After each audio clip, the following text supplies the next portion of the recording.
Hi, welcome to the Bi-Geekly Report, your bi-weekly take on queer representation in geek pop culture. I'm your host, Elle Sanchez.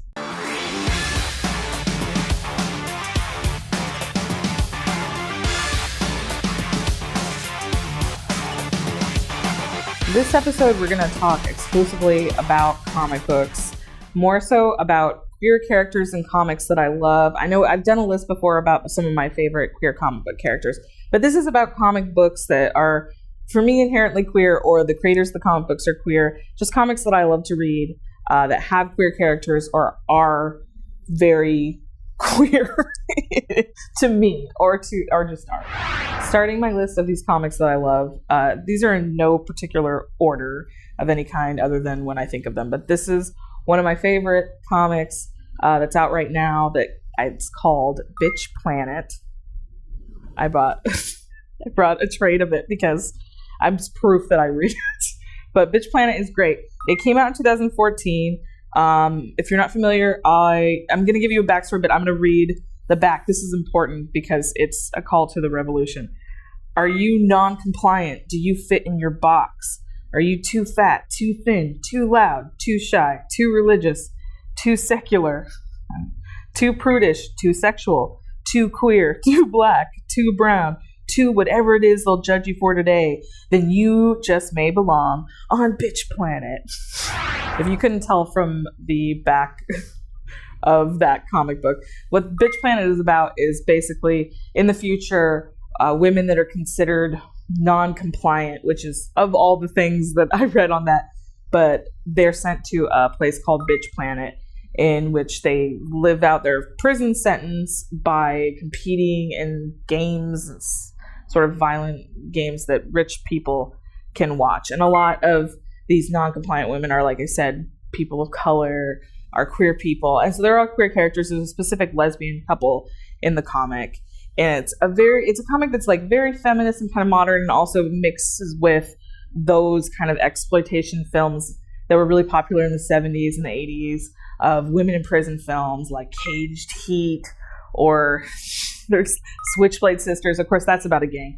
But those types of films mixed in with like kind of current modern feminism that's slightly more intersectional than those films are. I love Bitch Planet for a lot of reasons. There are a lot of cool characters of color in it. There are cool queer characters. I hate using the term badass because I think it's generic, but there are a lot of badass women that are great.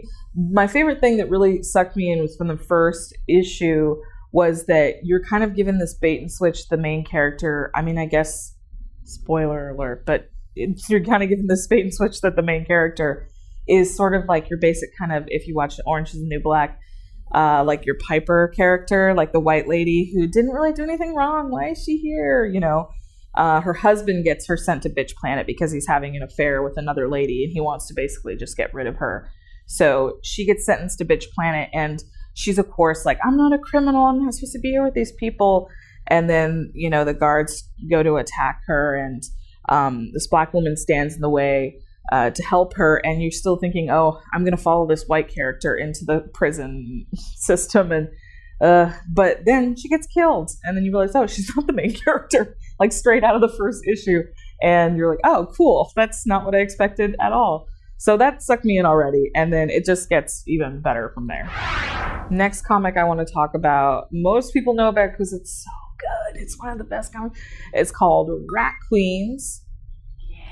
Rat Queens is one of my favorite comics. It's so good. I'm going to read a back of this trade. This is the first trade that came out.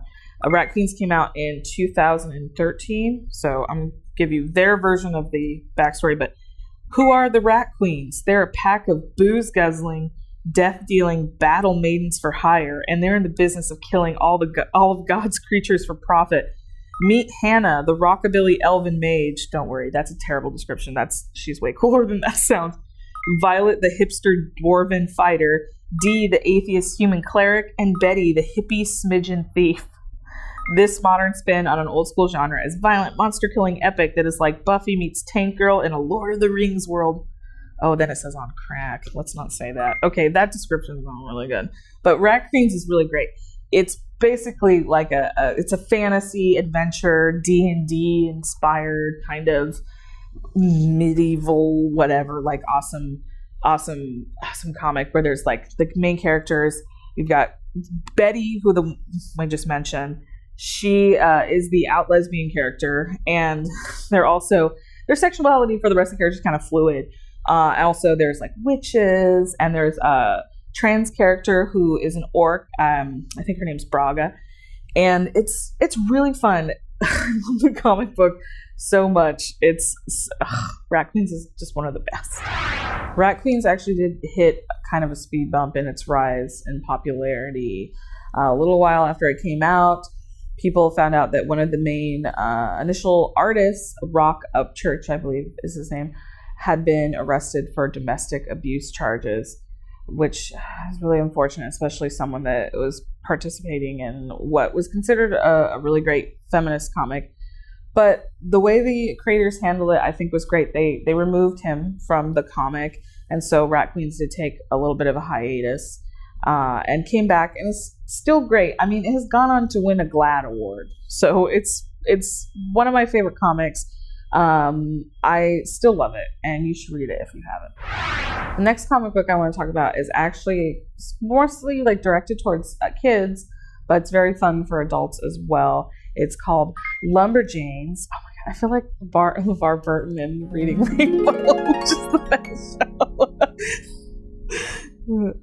Lumberjanes, which is a really good comic book. This issue that I'm holding up right here is issue number 3 of the original run, which I got as a promotional issue at the queer camp that I work for. Which is ironic because Lumberjanes, if you can't tell or you didn't already know, is about 6 girls who are at summer camp.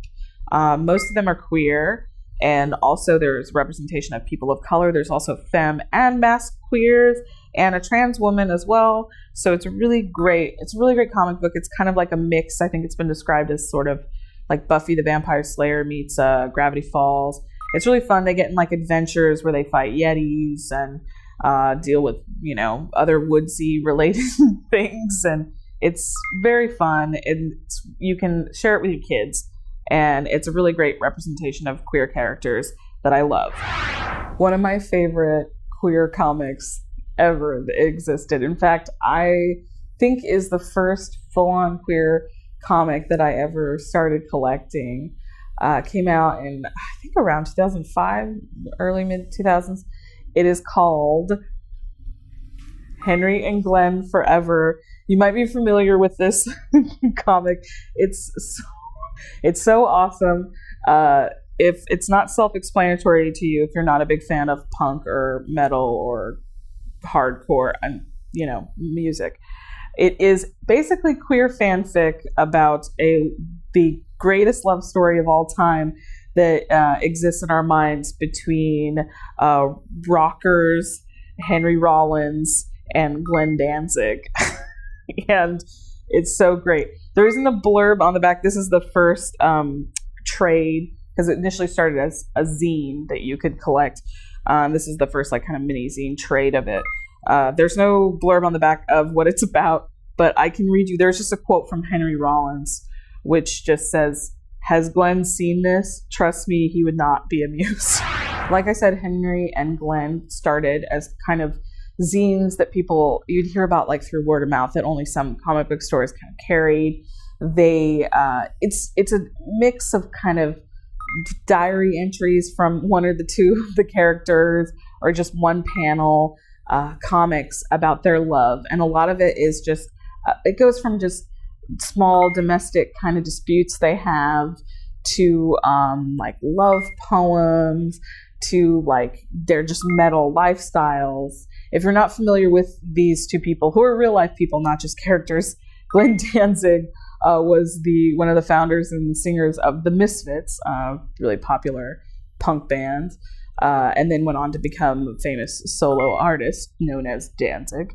Also, Henry Rollins was one of the lead singer for Black Flag in the 80s, and then also became very famous as a solo Henry Rollins. Both just like, big icons in the punk world. And understandably, the idea, probably for some people, of these two coming together and being in love could be considered just straight people. It's like, haha, funny joke about these two guys being gay. But actually, if you read the comic, it's very cute. It's just them being, moving in together and being in love. And they also have two neighbors who are John and Daryl, who are basically Hall & Oates. And they're Satanists in the comic. And it talks about Glenn and Henry hanging out with their neighbors, and they're in between. There's just some really fun stuff, like just them watching TV together. That's a thing that happens. It's just very domestic in between being very metal and very adorable. And including there's some of their little diary entries.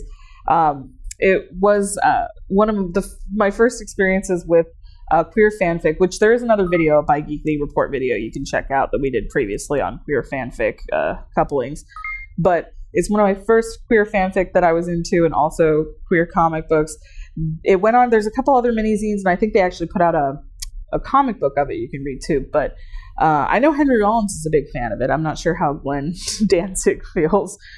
But if you're not familiar with Glenn Danzig, number one thing you should do, besides, listen to the Misfits, is check out, there's a video of him, you can find on YouTube probably still, that was very famous, kind of beginning of memes, where it's, someone took a picture of him coming out of a grocery store, carrying just like your basic groceries, but he looks so metal. He's a very buff dude with big, long black hair, and there's someone saying the contents of his groceries in his Danzig voice. So the video is just him singing kitty litter. It's really, look it up.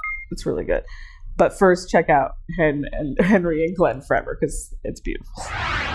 Here's a few other comic books you can look up that I don't have physical copies with me here, but that are also great, that talk about queer issues. You also want to look up Mega Hex, which is a hardcover. I think it's a trade that came out of comics called Meg, Mog, and Owl, which is a witch and an owl character and stuff. That's put out by Fantagraphics. It's a really interesting comic that kind of talks about LGBTQ issues, mental health, drug addiction. The creator, Simon, lives in Seattle. It's a really interesting comic. You should check that out. Also, Lovable Oaf is a really fun, and also Fantagraphics comic that is just about a really adorable gay bear living in what is basically San Francisco and looking for love. That's a really fun comic. And you might be wondering why I haven't mentioned America Chavez's comic, America. I'm talking about America Chavez as if she's a real person. She's a character whose title is Miss America. I've talked about her a bunch. I've talked about her in length in my favorite queer comic book character list that we've done before for Bi-Geekly Report. So you can check that one out too. I give a lot of backstory in there as well. She's great. The creator of that comic, Gabby Rivera, is also a queer icon, queer person of color. Love her. Love that comic. And there's lots of other videos where I talk about it in length. So you should check those out, and also check out that comic. So these have been some of my favorite comics that have queer characters, queer creators, queer storylines, or both or all. I'm sure I'm missing so many, and probably a lot of your favorites. Share them with me in the comments. Let me know. Maybe I haven't heard of them yet, and I should, so let me know. Thank you for watching the Bi-Geekly Report for Jet Space Magazine. If you liked the video, which you hopefully did if you stayed this long that you hear me talking about it now, you should like it in a digital sense, so I know, because it makes me feel better about myself. So like it, share the video, subscribe to the channel, and spread the word about the Bi-Geekly Report so we can make more of them and for people to watch. I've been your host, Elle Sanchez. Thanks again for watching. See you next time.